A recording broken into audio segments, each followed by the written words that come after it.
Dear friends, welcome to our webinar of tonight, and thank you so much for sharing the next hour with us. Tonight, I'm very privileged. I'm very privileged to introduce you one of my favorite writers and one of my favorite photographer, and maybe someone younger would have called one of my stars, Mr. Matthieu Ricard.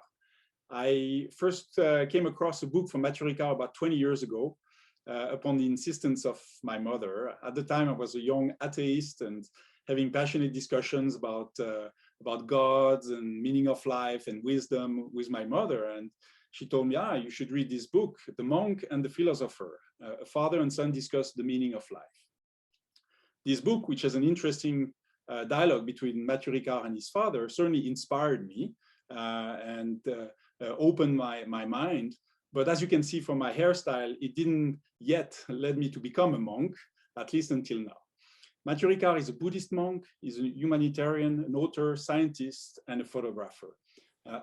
In cellular genetics, he left for the Himalayas and became a monk in 1979. He has lived there since 1972, meditating, studying, and practicing Tibetan Buddhism with great spiritual master, Kangyo Rinpoche and Dilgo Khyentse Rinpoche. He's also the French interpreter of the Dalai Lama. Witnessing the difficulties of the Tibetan people in exile, Matthieu and his masters organized actions together from the 80s, with the wish to alleviate their suffering. The success of his book, The Monk and the Philosopher, marked a real turning point. The money from the royalties allowed Matthieu to considerably expand his social action. In 2000, he founded an NGO called Karuna-Shechen, Karuna meaning compassion in Sanskrit, and Shechen relating to his monastery lineage. Since then, Matthieu has written numerous books, participated in a large number of conferences, exposed his photograph all over the world, including in my home, and contributed to numerous scientific researches. 100% of the proceeds of his work goes to his NGO. I can only encourage you to read his books, listen to his books, or view his talks on internet, on YouTube, etc. So why is this conference relevant to YPO? Well, I believe that the views and teachings of Matthieu Ricard are especially relevant for YPO, and they converge with many of our own learnings and development and goals at YPO. Not just around lifelong learning, but also about how we business leaders want to have a positive impact on our families, on our communities, and on our world. During the next 60 minutes, I hope that you will find inspiration, that you will connect the dots and get possibly comforted by some of the views and wisdom of Matthieu Ricard, but also by some of the evidence he may refer to. I'm a scientific by background, and I personally find it amazing to see that many of the concepts and teachings of ancient wisdom very often are converging with the latest evidence produced by scientific experiment. Finally, at the end of Matthieu Ricard's presentation, we will have time for question and answer, provided there's still enough light on Matthieu's side. So if you have any question during the presentation, please use the toolbar you will see on Zoom at the bottom. Probably there's a little icon Q&A, and you can post your questions. We'll curate them and group them. Thank you very much. Matthieu Ricard, thank you so much for taking the time to speak with us today. The screen is yours. Thank you so much. So Bernard's screen is a beautiful sunset that never ends. My sunset might end at some point, but it's the only spot in the forest where I am where I can catch an antenna through my phone. So it's a bit a high-tech connection, but I'm very happy to join you before the wild boars come down and kick me out from this place. Anyway, I'm teasing. So yeah, so it's wonderful to join the YPO. I met some YPO and talked with them in Monterrey, Mexico, sometime in Nepal. So I'm familiar with the beautiful organization, and I know not only you discuss important things for our life and life of others, but you also very much keen to make together a better world. So I think that's kind of the subject that brings us together, especially when we are in this time of uncertainty. And basically, we as human beings, we are always unsettled by uncertainty. If I talk to one of my neuroscientist friends, they will tell you that the brain doesn't like uncertainty. The brain wants to resolve something that is undecided. It wants to go this way or that way. So when things are not sure, there's a state of not being able to decide, and sort of it is unsettling. So especially when it's combined with it has a lot of at stake. There can be our health, our life, the life of our dear ones, and the prosperity of all our activities.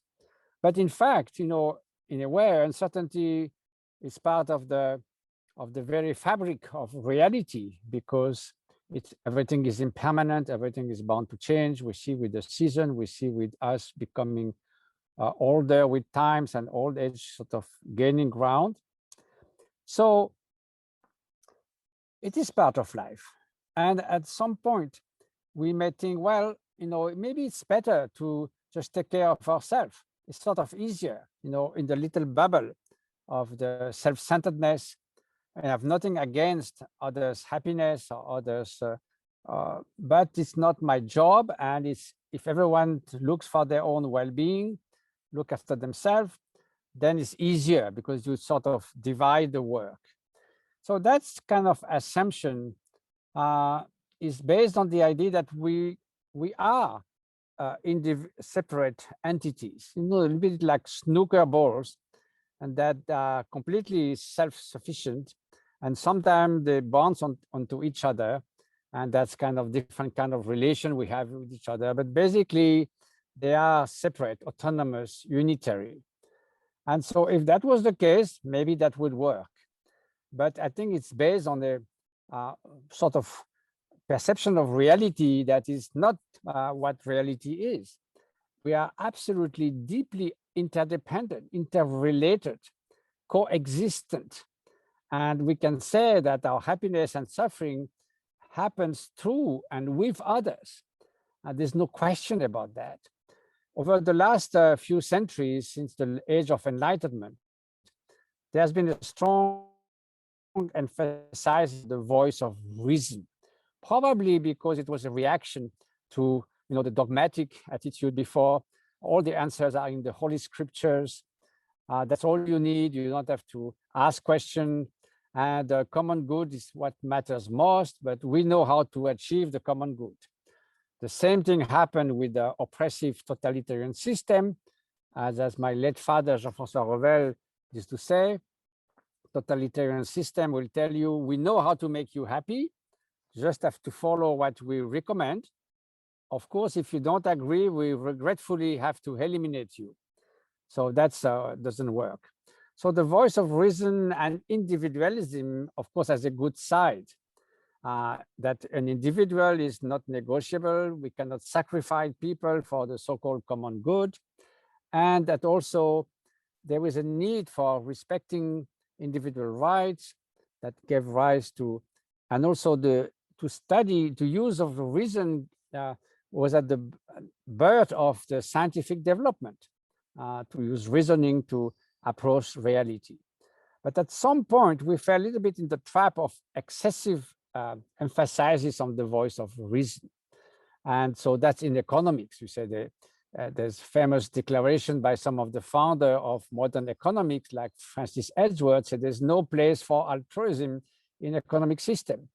But if you look at human history as Homo sapiens, most of our ancient history was more based on the voice of care, caring for each other, the quality of human relationship, and mutual sort of cooperation, and all this at such was crucial to even our survival, and it still is. And if we look at what really matters in our life, a lot has to do with caring for each other, with affection, with love, with kindness, with generosity, being able to do something that alleviates other suffering. Those are the most wonderful part of our life. So it's more like a twofold accomplishment of others' good and our own good as well. So in a sense, an exacerbated feeling of self-importance and selfishness is more like a lose-lose situation. One makes ourselves miserable, thinking me all day long, because we are so concerned about ourselves. We divide the whole world between me and the rest of the world. So the world become either as a kind of instrument to maximize our interest. That's one of the definition of the Homo economicus, maximizing personal interests and preferences. Or the whole world may become a threat. So it's a very polarizing view of the world. And it's also usually, if we have this kind of frame of mind with excessive, exacerbated self-centeredness, we also usually make others' life miserable. So it's a kind of lose-lose situation. Well, not only that, but since reality is intimately interdependent, so that's also the foundation for the voice of care, for the voice of altruism, the voice of compassion for those who suffer. And why it is so? Because that's a way that makes us open our minds and heart to our common humanity. So what do we mean by that? It's not just being Homo sapiens. We could almost say common sentience with other sentient beings, other species, which also have a consciousness, which also have emotions, who also make the difference between suffering and well-being. So that capacity to feel, to experience joy, sorrow, suffering, well-being. So we are so interconnected in that. This common humanity, we could say, is a profound aspiration to thrive and not to suffer. Nobody wakes up in the morning thinking, may I suffer the whole day, and why not my whole life? It's not that. And we have always somehow hope for some kind of light at the end of the tunnel. So even we are not very skillful in finding well-being and avoiding the cause of suffering. Sometimes even seems that we are addicted to the cause of suffering, repeatedly putting our hand in the fire, while at the same time hoping that we may not get burned, which of course doesn't work. But the deepest aspiration is somehow, if it's possible, to avoid as much suffering as much as possible.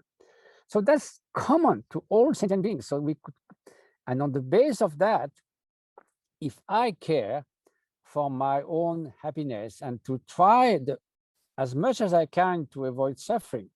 And when I say that, suffering will happen, of course, in our life. It's unavoidable.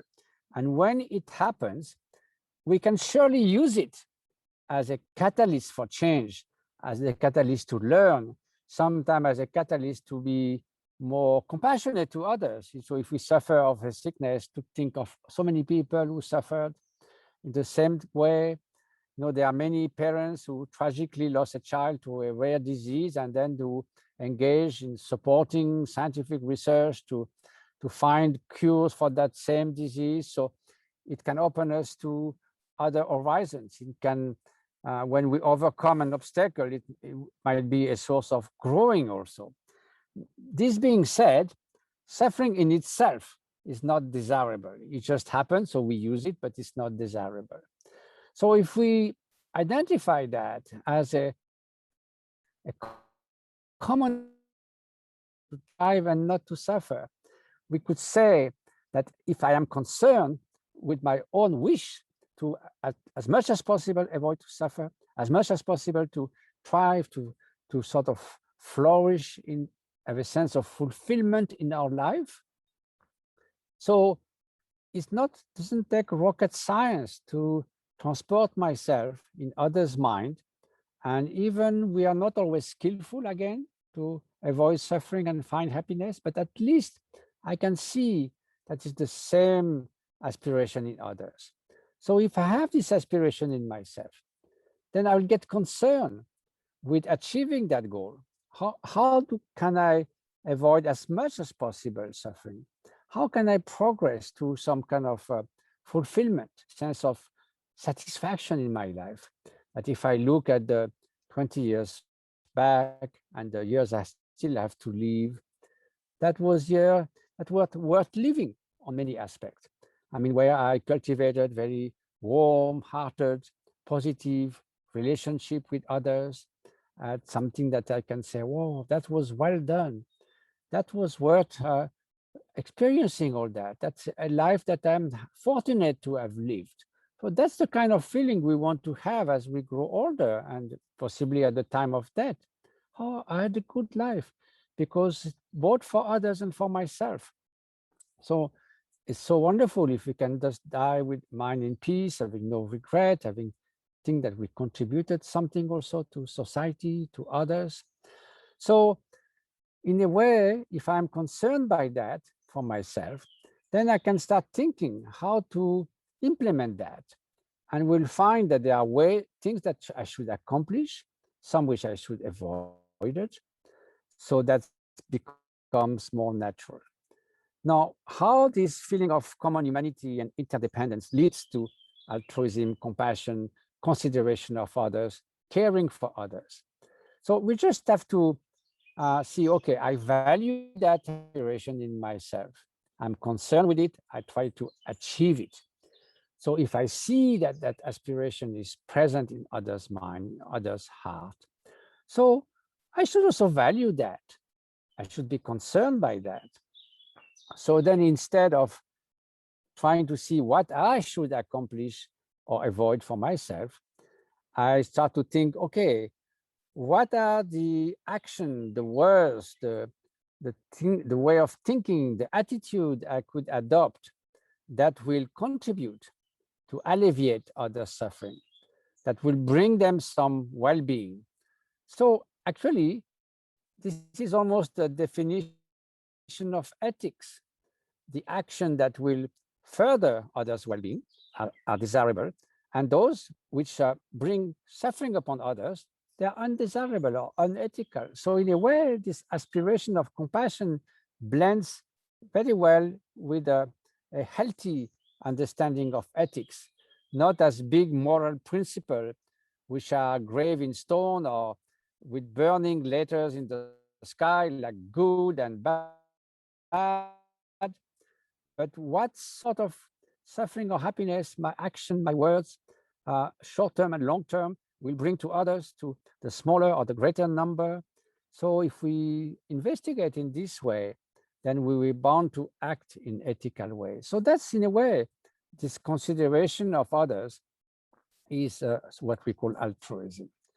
And it's interesting that instead of a lose-lose situation, selfishness making your life miserable and that of others, and it reminds me one of the quotes from Romain Rolland, who was not particularly a Buddhist philosopher, but he said that if the pursuit of selfish happiness is the main goal of your life, then your life will soon be goalless.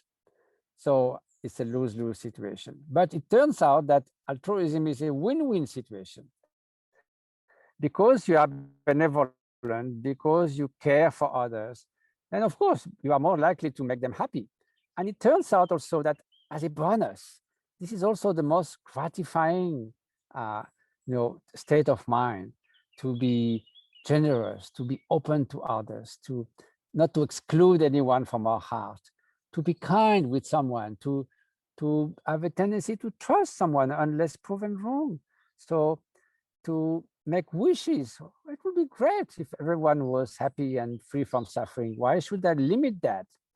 Like this, I should be like the sun that shines on everyone. It doesn't cost more to the sun to shine on everybody than just on a few people.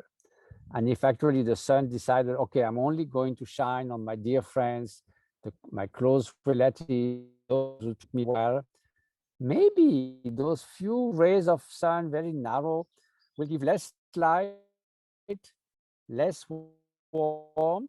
It will be kind of shrunk, diminished sun. So if it shines on everyone, then those who life has put closest to you, your children, your spouse, your companion, your relative, those you associate and so forth, They may get more warmth and more light because they are closer to you, but it's not in a way that one discriminates. Okay, I'm only going to care for those. In our heart, this is not it's not like it's unrealistic. Of course, we don't wake up in the morning thinking I'm going to achieve everyone's happiness. That will not work. But at least we can have this very vast mind, not exclude anyone. Why not? Even the worst dictator, we don't wish him success, but we may wish, may the hatred, may the cruelty, may the indifference, may the greed that makes him such a person disappear from his mind. Maybe sooner or later. That's a wish we can make. It's not condoning that person. It's more looking with the eye of a physician, a skillful physician that has in front of her or him a very dangerously mad person, might for a while maintain that person, prevent that person from harming others, harming himself or herself. But the next question is, can I cure that person? Is there any treatment that would work? So it's still compassionate, not going to bash down the head of that mad sort of violent person. So in a way, it gives a very different approach to life. And when we did this research in neuroscience, to which I participated for the last 20 years or so, it turned out that when a long-term meditator, and among all the different kinds of mind training and meditation, like focused attention, mindfulness, all different states of meditation, which each of them activate different brain networks, that when meditators were engaging in unconditional benevolence or unconditional compassion, that gave rise to activation of certain areas of the brain and certain frequency, the gamma frequency in particular, that were of a magnitude that had never been reported in neuroscience before. So it was quite striking that in a way, an altruistic attitude produced the strongest voluntary change of activity in the brain that neuroscientists have been recording. And that's a very constructive attitude. So in a way, it's a win-win situation. So on the individual level, on experiential level, and on the relational level, we could say that the benevolent mind, altruistic mind, compassionate mind is the best way to have the twofold accomplishment of others' good and one's own good. And also that's what makes the quality of human relationship. There have been many studies about places in the world where it feels good to work, where people are happy to work. And it was found actually that a place where you feel good to work, also if it's a company, an enterprise, any community, those are those who thrive best, and it's easily understandable. Most of people frustration with work come from difficult or adverse relationship with others, with their boss or with their employees or among themselves, competition, people don't like each other, and they talk a lot about this frustration. So it's obvious that if everyone gets along, this good quality of human relationships, respect, openness, exchange of ideas, working together, not too much just vertical hierarchy, but it's more like self-organization and creativity. And then not naturally, the work will be done better. So, but what is the key ingredient? It's the quality of human relationship. And that's based on some kind of open mind and benevolent mind. Likewise, a few years ago, there was a survey conducted by the OCDE about the factors, asking 30,000 people in the OECD countries about what are the contribute most to well-being. So there was about 10 of those were proposed, including income and all kinds of things. Number one, quality of human relationship. That was considered the single most important factor for having a happy life in a way, whether it's in the family, in community, at work, so any field of life, and that's understandable. So now this is more like about our personal experience. Now, how can that come to a bigger picture? I know the subtitle of what we were going to discuss today is how personal change can also help to change the world.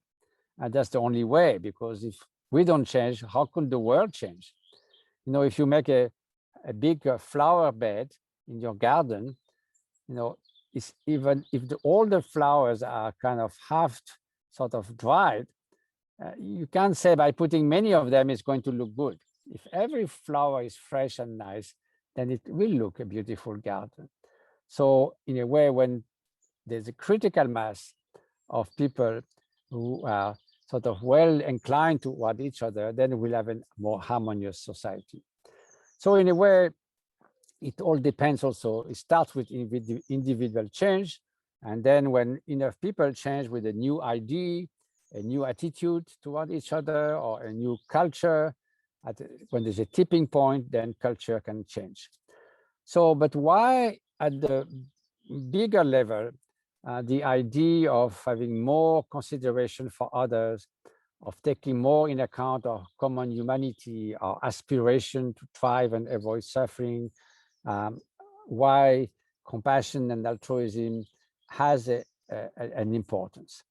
Well, if you look at the main challenges we are facing in the 21st century, one of the main one, and I've noticed that over many years of meeting with philosophers, economists, cognitive scientists, social workers, from the countryside of remote areas of the Himalayas or Bihar in India to the World Economic Forum in Davos, all these things, there's clearly an issue of trying to reconcile 3 time scales, the need for 3 time scale.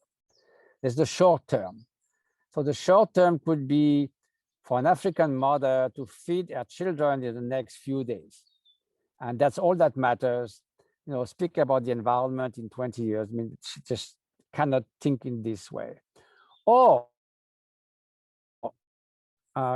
super fast computing investing in New Jersey, where there are millions of transactions every second, or someone who has a company, an enterprise, as you might have, who is concerned by the end of the month, sort of spreadsheet and the end of the year. So in a way, economy changes fast and it's a little bit short term. I mean, you don't, if you issue bonds that will give return in 100 years, few people will subscribe. But then there's a midterm. And midterm is what? How is the quality of life of a generation, a career, a family, a lifetime? It's the very basic aspiration to have a satisfactory life, to thrive in life, to have a sense of fulfillment. Otherwise, what's the use? I remember I was asked to speak with the Bhutanese delegation on gross national happiness at the United Nations, because there was a resolution to introduce well-being in the new 15 UN goal. So I had 4 minutes to speak about the inner condition for happiness. And one of the things that I mentioned is that if a nation is the most powerful and the richest, but everyone is unhappy, what's the point? What's the point? So over a lifetime, we want to thrive, and not only every moment if possible, but if we look at a bigger time, 10 years, 20 years. So that's also the time for bringing social change, reducing inequalities, having a healthy politics, long-term plans, 5 years plan, 10 years plan, and so forth. But then there's a new challenge now in our times. 12,000 years ago or so, we were between 1 and 5 million Homo sapiens on Earth. In a way, even then, those 5 millions had done quite change in the world. All the big species where they came, where usually disappeared within 1,000 years that human beings arrived. But anyway, no big deal yet. But now we are 7 billions with a much more bigger power. We don't have just things that we hold in hand and throw away. Our power has been multiplied millions-fold to fossil fuel, atomic energy, electricity, and so forth. And it's no more in the hands of individuals, but in the hands of groups, of nations. So our power has increased immensely, but the care for each other probably didn't increase to the same magnitude. So now we became, as we know, we entered the Anthropocene, the great acceleration of the 1950s, where we become the main shaper of the planet and of the future of the biosphere. And I was recently speaking with Johan Rockström, which was one of the leading environmentalists, and he said, now we enter really a time of emergency crisis. What is an emergency crisis? Is when there's a serious problem, and no one can say that the environment is not and climate change is not, but it's a crisis when the time is short. And he said, we truly have 10 years. Otherwise, there will be a series of tipping points, one after the other, and they're all starting. Amazonian forest, melting of the ice, tropical forest, deforestation, desertification, all those are coming at the same time everywhere. And so we really have little time. And we are shaping the fate of future generations. So they will say, you knew and you did nothing. So Greta Thunberg was right at the UN to say there's a treason to future generation. And these future generations are not very far. Even our children. I don't know, you are young, YPOs. So your children in 40 years, 50 years will be there, and they will certainly have a hard time. You know, if you have 50 degrees Celsius at the border between France and Switzerland in the summer, that's going to be pretty tough. So this is looming, and our grandchildren for sure. So that's a new challenge because it comes slowly. We don't feel individually responsible. No one wakes up in the morning thinking we're going to wreck the planet, but slowly it happens. One of my other scientist friends said the CO2 was pink and the sky was becoming increasingly pink, then we might worry a little more. Anyway, now it's starting to get in the agenda, but politicians, of course, are very slow. So now, why this long digression on short-term, mid-term, long-term? If we want, let's suppose that we all want to have a better world. And I think except a few lunatics, we do. So let's assume we have a good will about that. So now, if we want to have people who work with the short term for address immediate needs, poverty, famines, are just getting along, managed to the end of the month. And politicians and social workers who look at the 10, 15 years, hopefully, and then scientists to look at the big picture, 20 years, 50 years, 100 years, and sit around the same table.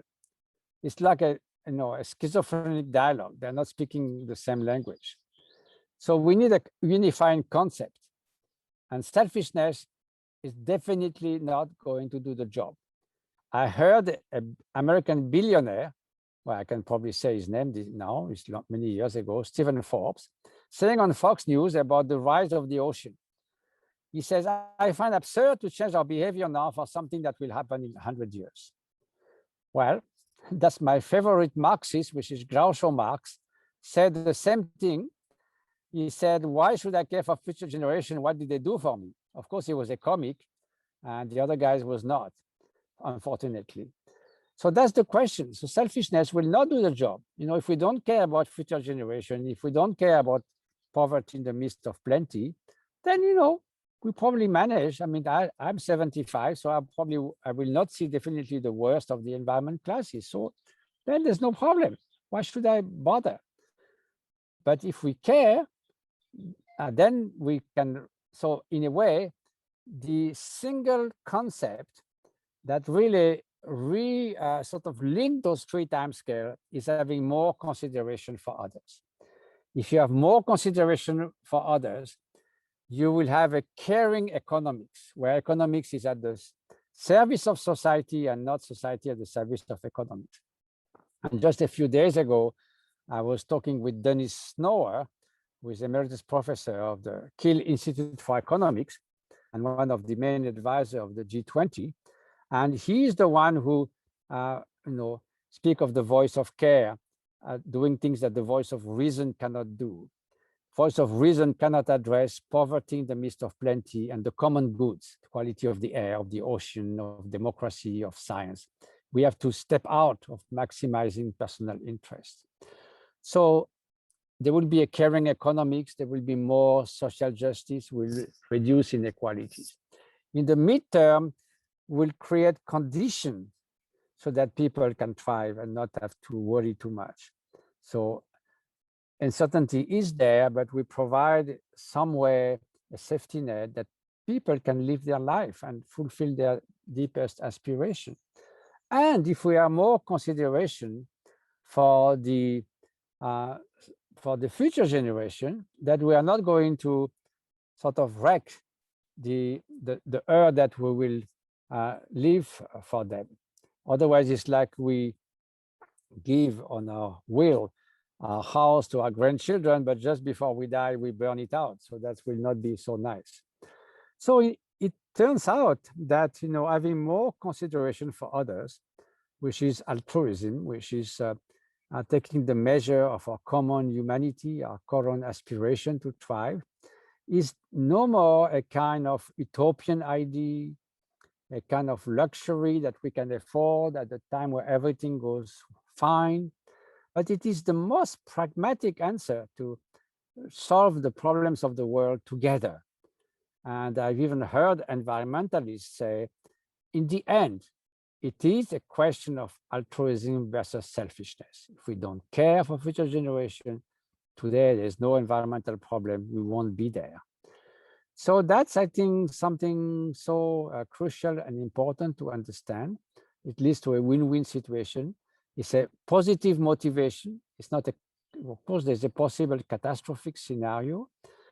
And also it goes well with the sense of wonderment. If we have a wonderment towards human beings, human nature, wonderment towards the beauty of nature, then when we are in awe in front of the beauty of landscape, of natural scenery, of other species, then we respect what brings this sense of wonderment.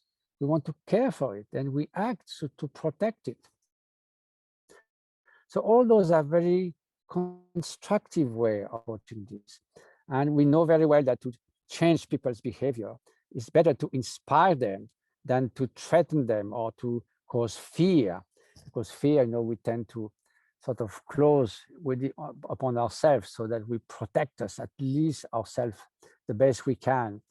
But open our heart, wonderment, generosity, all those makes us ready to open to others. It's interesting that when we did the neuroscience study on altruism and compassion, the scientists were wondering why in the brain, when we meditate on compassion, an area of the brain called the premotor area is activated. So when we discussed, and also it's nice that the meditator discussed with the scientists, because for interpreting the result, I thought, well, what is premotor area? It's readiness to action. So when you feel benevolence, naturally, you want to put it in action. You are ready, if someone comes, to alleviate their suffering, bring them something constructive. If you are excessively focused on yourself, then me, you are very protective because everything might be a threat. So you are so sort of involved just with yourself, so you have no space for others, and you feel very vulnerable, because the world is not a mail order catalog for your desire and fancies. So everything becomes like uncertain if you center everything on your sort of selfish desire. It doesn't work, and it's very unstable situation. But if you are not too much self-centered, that you don't have the same feeling of insecurity, therefore you can look around. Now look at others and be ready, available for others. It's not that you sacrifice yourself, but it comes sort of flows together, the benefit of others and your own. So in a sense, I think we should appreciate that, not just because it's a moral duty to be altruistic, but because it's the most satisfying way to lead one's life. It's where the most rewarding experiences of life comes from. One of my friends who was one of the founders of positive psychology, Barbara Fredrickson, she said that love, which is the positive resonance with another, it could be a stranger, could be a very close person, but also someone with whom you have a wonderful resonance. She says this is the supreme emotion, because it comes with so many other positive emotions together: openness, creativity. So it's really a very wide spectrum of other constructive mental state that comes with benevolence, altruism, care, compassion, and so forth.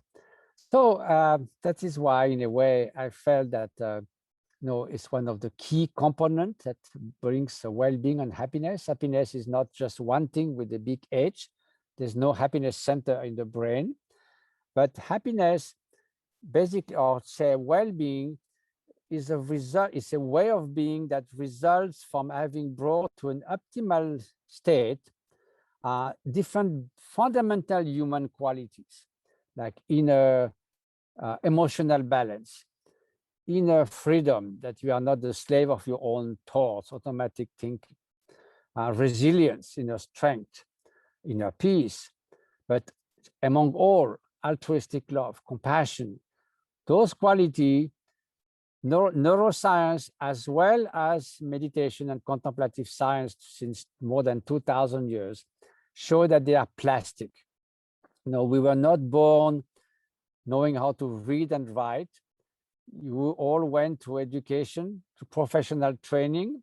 If you play music, we know it needs a lot of exercise, of practice, sport, everything.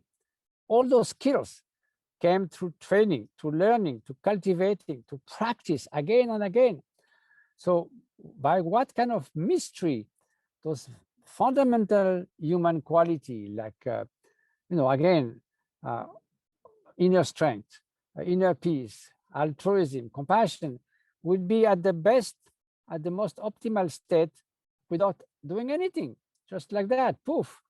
Of course, they're the same. It's like learning how to read and write or play the piano. It needs to be trained. It needs to be cultivated.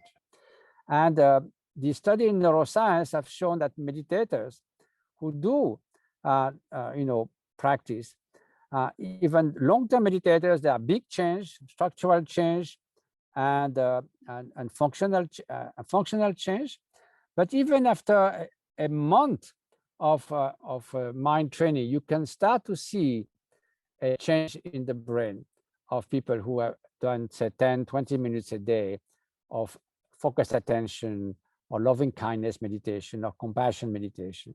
So definitely, we can become a better human being. We can change, and that's the start for changing our world. So maybe the best motto we could have to change oneself, so to change the world, or to change oneself, in my case, I feel, to better be of service to the world. So those are the few words from that crazy monks from the sitting in the forest in south of France, because I left the Himalaya last year to take care of my 98-year-old mother. So very happy to have exchanged these few words with you. I hope, anyway, something might be of interest to you. Matthieu, thank you so much. Very, very inspiring. Oh, I don't hear you. Can you hear me? Yes. Matthieu, thank you so much. Very inspiring, very, very interesting. I'd like to ask a few questions now and come back to start with on one point. At YPO, we very often use the word empathy in terms of trying to understand the other, building a relation, building trust, understanding his feelings and maybe his issues. You use different terms, and I think it's very important to give an explanation of the difference between empathy, compassion, and maybe altruism, just very shortly. Yes. So, empathy is a wonderful thing that we got from evolution. You find it in animals too, as a precursor. Frans de Waal, who's a wonderful scientist, ethologist, wrote a book called The Age of Empathy. So it's a crucial thing. It allows us to know the condition of others. So there's affective empathy, which is affective resonance. You come to a place where everybody's laughing and smiling. Even before you know what's going on, you start smiling and you are ready to do that. You are a caregiver. Someone suffers immensely. Then by resonance, you suffer truly because of the suffering of others. And you can show in the brain, as I said, the same areas of the brain when you suffer and you suffer because of others activate. Then there's cognitive empathy, which doesn't mean that you feel the same. Say I'm sitting in a plane, someone who's terrified by flying, I love it, but I can see that person is terrified and that I can care for them. So typically, those who don't have empathy, they cannot care for others. Psychopaths are very smart in cognitive empathy, but they have no affective empathy. So they cut people in pieces and think it's great because they don't feel the suffering of the other. So that's one thing. Now, here's the catch. If you are, say, a caregiver, and there's so much burnout these days, with the COVID about caregivers. There are caregivers who are extremely empathic and they keep on resonating with other suffering. So one thing is that, I work a lot with Tanya Singer, who is one of the leading experts on empathy in neuroscience. Empathy is self-oriented. It is the impact, in the case of empathy with suffering, impact the suffering of others has on you. So you are the receptor. And then you react, try to help and so forth. But if you do that all the time, day after day, and almost day and night sometimes, that is too much. Burden becomes too big. So you fall into empathic distress, emotional exhaustion, burnout. So now, I will tell you quickly a story. I went to Tanya Singer's lab and in the fMRI. I spent more than 100 hours in the fMRI machine in different places. And she is one of the world specialists on empathy. So I went in there and it was real-time fMRI, and I had a mic, and she could see what's happening in my brain in real time. So, she asked me to do my meditation on compassion. And then after a few moments, she said, well, what are you doing? It's not what we know about empathy. So I said, well, compassion meditation. So okay, let's talk. And she said, can you just do empathy alone? So I tried for 40 minutes to resonate with suffering, which I had seen in the earthquake in Tibet. I'd seen a documentary on the Romanian orphans and all that. Within half an hour, I was completely burned out. And then she said, well, now would you like to move to compassion? And it was like opening a dam of such a loving kindness and caring for others. Every atom of suffering was filled with atom of love. Complete difference subjectively. In the brain, totally different. So anyway, she made a longitudinal studies over 18 months with more than 150 people and found that stand-alone empathy leads to burnout. You need the bigger dimension of good heart, the warmth of the heart, which is an antidote to burnout. It's actually replenish your strength. So in the medical world, they speak of compassion fatigue, but there's empathy fatigue. Compassion actually gives you back your strength. And she could show that in beautiful studies. When she asked people just to do empathy, after 1 week, they feel terrible. They see suffering everywhere.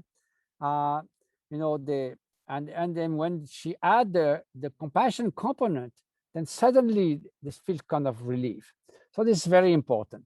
And so we work now in France with the hospital, with the SAMU Social, which deal with the homeless and the migrant. And we have a program for a year to train 100 of those social workers and try to generate those, this compassion and loving kindness to as an antidote to burnout. And they feel, so far we have done that for 3 months, that they feel it's immensely useful to do that. So we could say that stand-alone empathy is an important thing, but it leads to burnout, like an electric pump without water or without oil, it burns. Yeah. And then the difference between compassion and altruism? Oh, yeah. So Altruism is basically wishing everyone, may you be happy and find the cause of happiness. So that's the widest sort of benevolent sphere you can have. Now, what happens when this altruism or this altruistic love meets with suffering? No, it's a special case, you could say. The one is general. Everyone, may they be happy and find happiness. Now, if they suffer, that same wish becomes, may they be free from suffering and the cause of suffering. And sometimes it is empathy that will tell you, oh, this person is suffering. So you could say, if you give an image, Buddhism like images, the altruistic love go to the prism of empathy. And if it meets suffering, it comes out at the light of compassion. So compassion is an application of altruistic love to suffering. It's not different fundamentally at all. Okay. Thank you very much for this explanation. If there was one thing, YPOers, they always want takeaways and what can they get out of this 1 hour with you? If there's one thing you would suggest them that they can start implementing in their life, easy, let's start easy, what would that be? Well, I don't know about easy, but you saw people say, well, it's all nice, but I deal every day with obnoxious people. What can I do? I don't want to let them tread on me or abuse me or all that. There have been a lot of study of conflict resolution. I participated in one in a lab in Berkeley, California, where they put me first with a very nice professor who was a Nobel Prize of Physics, and we discussed about difficult questions, but it's such a friendly way, and all our physiology was attuned and everything went well. Then they put me with the most difficult person of Berkeley campus. They didn't tell him, of course, he was selected for that, and a very conflictual discussion. So in the beginning, this guy was all fired up and attacking me on all kinds of things. And then within 15 minutes, he completely calmed down because I was not in mood of fighting. I was trying to reply my best. I was sort of smiling. I was just natural and myself. So at the end, he said, I can't fight with this guy. He smiles all the time. He says reasonable things. There's something about him that I cannot fight. So in a way, it seems that one takeaway, I would say, we meet with difficult people, difficult situations.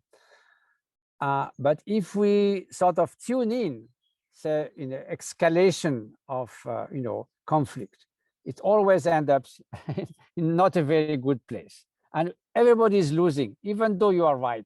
And everyone assumes they are right, of course. So you end up in a bad place. Either you... Sorry, we lost you for a few seconds, sorry. Okay, so I mean, you don't have to be a pushover, let people step on your feet. You can be very firm, but without any animosity. That's the key. And then if you can, be kind, be open, do your best. No hatred at all, zero, it doesn't work.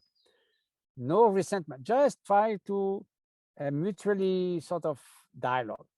Now, you may say it may not work, but at least if it works, that's great. And usually that's the best way to resolve conflict is, you cannot slap with one hand, you need two hands. So usually that's the best way to solve a conflict. You're firm, but you're kind. If it doesn't work, which may happen, of course, at least you kept your balance, your dignity, you did your best, you have nothing to regret, you didn't get boiled all over the place. So you are not a loser anyway. In the best way, both will be winning. So that will be my little advice of a 75 years old who has been trying to avoid getting into conflictual situations. Thank you very much. One other question, which is a little bit different, but YPO is about lifelong learning, and we learn from each other. We learn from people like you. And one thing I was wondering in preparing this discussion was how do monks learn? How we can learn from the way you learn. So there's a traditional way, which is study and listening. That's what we all do. And then reflecting deeply, and as we all do as well. If you do a class of mathematics or philosophy or engineering, you study, you read, and then you try to think to understand it. Otherwise, if it's just from my scientific study, the only thing that you could not think very much was organic chemistry at the time, because there's no way you can understand it. You just have to learn the formula by heart, a whole big book like that, which I did at the time. But usually you want to think and understand it. Now, there's one step further in Buddhism, which is to integrate in your mind stream, so that it doesn't stay an abstract intellectual understanding, which is very good, but still it doesn't perfuse your whole life. Say you understand the importance of, say, kindness in resolving conflict. You got it. You studied books, studies, psychological studies, in scientific journals. Okay, you agree, it's a reasonable idea, it makes sense. Okay, good. But if you don't mingle that with your mind, so it becomes a second nature, then it's missing something. So the integration. So in the monastic, and I became a monk quite late. So, but in general, in Buddhism, you have study, reflecting, and integrating. So meditation is a way to integrate. Meditation in Tibetan is a word that means more. It's not just sitting there and try to empty your mind. Doesn't work anyway. It's familiarization. You integrate that, you blend that with your mind stream, with what you are. So all those great ideas, they have to become part of yourself. So that's, I think, the main key point I would take from the education that, in the philosophical college. Then they study many years philosophy, then they go in retreat for a while to really bring that in their mind as something alive. And then it translates into their action. So there's a view, meditation, and action. And those are become seamless. They're coherent with each other. You act the way you think, and your thinking is based on the really deep understanding of the view that you have. So that's, I think, a very wonderful way, sort of, I won't say holistic, I'm not sure I like the word, but it's a complete thing. There's no piece that is missing. Otherwise, all those great recipe is like collecting the prescription of the doctor and piling them up on your pill. Yeah, we lost you for sorry. Oh, I'm back or not? Yeah, you're back. Okay, so just in short, it should not be like you collect the doctor's prescription or the menu from restaurant without never taking the medicine or never eating. You need to apply that in your life. So that's the way education is seen, in Buddhist environment. Okay. So I've got two more questions. If you have a few more minutes, we still have some light, which is amazing. Yeah, some light, and the connection is still, as long as it stays, it's okay. Yeah. So one question I got is somebody from Europe wanted to know how many Europeans are becoming monks. Do you have any Buddhist monks, obviously? Well, there are some in the East. In the West, the life society is, for having monks, you need a monastery.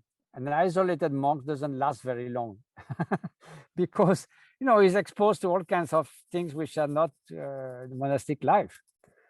So when you have, in our monastery, we have 600 monks, so they sort of help each other. There is a kind of a sense of communities, common goal, and so it's much easier. And so there are not many Buddhist monks, but foreigners, Westerners, but there are many, many practitioners, of course. And so that's in Dordogne, where I am, there are a lot of people affiliated with here. When we have seminar in the summer, there are a few hundred people coming. There are people doing very serious contemplative retreats, like 3 years retreats. Now the 9th one is going on. So they're very serious practitioners, but very few become monks or nuns because it's not quite attuned to Western society. Okay, thank you. Then one last question, which is a little bit more challenging, maybe. We are in this COVID crisis. We're getting out. I think the category of population that suffer the most is probably the younger people, the teenager. Many of the people participating to this webinar are parents of teenager. Do you have something you can share with us, or a suggestion, concept that we can share with them to kind of alleviate their suffering? Well, it's quite true. Many studies have shown the increase of depression in young people, of suicide and sense of alienation, because it is the age of discovery. It is the age of creativity, and it is an age that is eminently social. You know that loneliness, there have been many extraordinary studies on the effect of loneliness. And loneliness has much more serious effect on teenagers than on elder people. Elder people are not so much affected to what they have less feeling of loneliness. And loneliness is you know, it could be even there's many people around, but you don't feel the sense of belonging, of connection, of quality of human relationship. But you may be in nature and don't feel lonely at all. Like I don't never feel lonely. But so it's a feeling. And so it's more prevalent in young people.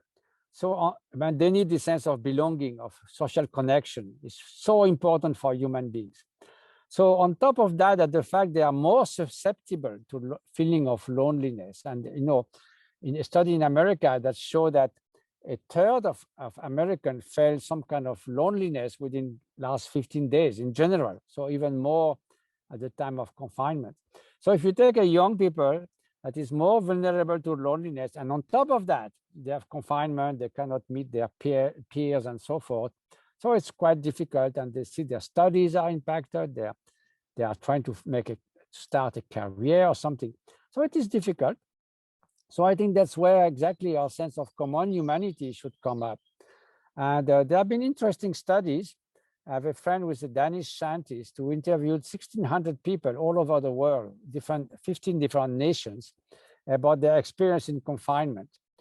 So contrary to the common view, and one of my friends who works in the media said, we can't say that in the media, only 15%, had a very, very negative experience because probably of tragedy, losing a parent or themselves being very sick or very, broken financially or something like that, lost their job.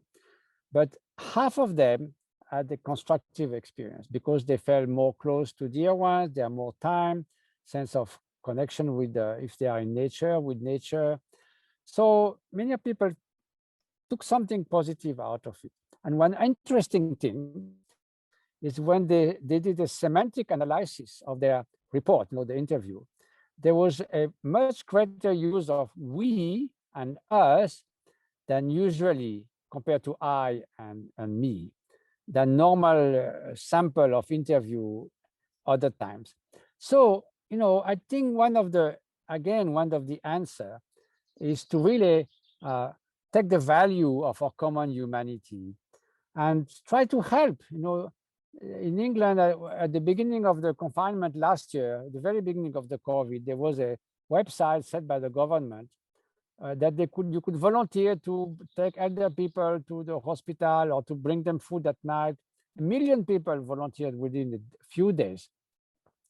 So, my friend, an economist with whom I talk, he said, there have been people, several occasions, knocking their door, complete stranger that they will never see again. Said, do you need anything? Can we help in any way?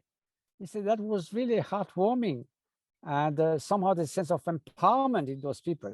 So I think young people can do that. I mean, we are not so locked down that we cannot do that. So I think to come out of this sort of feeling of resignation, and the best way is to try to be of service of others. That's what I would advise very humbly, because it's not easier to say than done. Okay, thank you very much, Matthieu. It's been now more than an hour. Thank you for your time. Thank you. Thank you, Bernard, and thank you, everyone, and take care. Thank you, everybody. Some people have asked, the recording of this session will be made available in the coming days. Thank you. Okay, take care. Bye. Bye-bye.